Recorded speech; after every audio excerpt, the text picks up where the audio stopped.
Okay, this sounds like crazy stuff, but we're going to bring in two experts. Michael Pillsbury, he is the author of The 100-Year Marathon, China's Secret Strategy to Replace America as a Global Superpower. And we're bringing in, we welcome former FBI Special Agent Scott Augenbaum. Great to see you both. Hi, Liz. I welcome both of you to the show. Michael, China is about smart cities, not just the Internet of Things, right? That's right. So it's a leading goal of the Chinese Communist Party, the Smart Cities program. Are you worried about the solar panel story with Huawei? Well, I'm worried about Huawei in general. They're in 170 countries already. They're taking the lead in 5G equipment.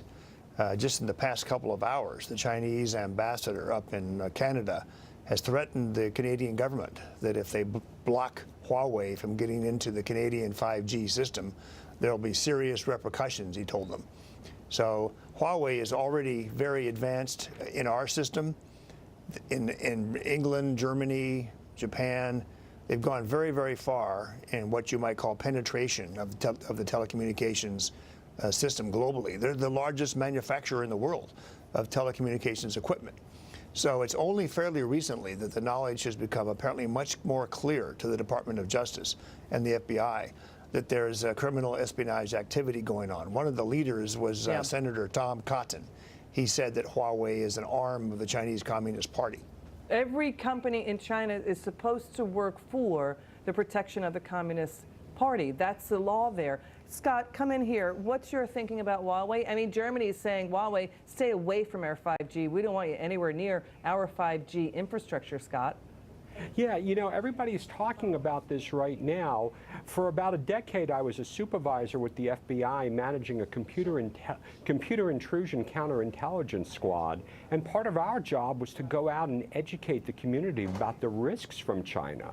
And so often when I would talk to these companies, the academic institutions, the technology companies, the healthcare companies, they never understood why the Chinese government was targeting them. And now with China getting into, you know, telecommunications, it plays into their plan to be a global superpower. And now all the allegations are there are backdoors in these pieces of technology, and they can see every single thing that we're doing. And that's really a concern for us, especially when we're talking about our defense and economic security. You know, Scott, you are an important person at the FBI. What you oversaw, he makes an important point, Michael, what Scott just said about the back door. Now, right. Michael, how is Huawei threatening Canada? That's breaking news.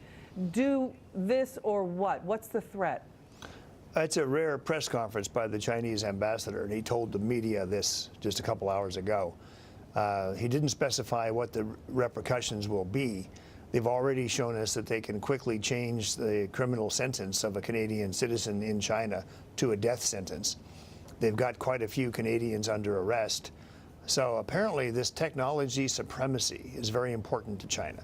It's the daughter of the founder of Huawei who's under arrest and on bail in Vancouver. So Canada right now is the frontline state. But I want to agree for a second with the problem that 5 or 10 years ago people didn't want to hear about Chinese espionage or backdoors from China. They didn't understand what China was after. And in many cases, it's technology advantage and commercial advantage. Okay, well, you know, this is a growing story. Scott and Michael, you guys were terrific tonight. We're going to need to have you back on. Can you come back on soon to talk about it? I can, and I agree with Scott, by the way. I agree with Scott. We want you both back on. It's good stuff. Good to see you. Wow, it's a growing development. Thank you so much. Now, here's breaking news for you. Just a short time ago, Amtrak announced it is canceling 15 trains in the Northeast and Mid-East this weekend. We have a monster blizzard bearing.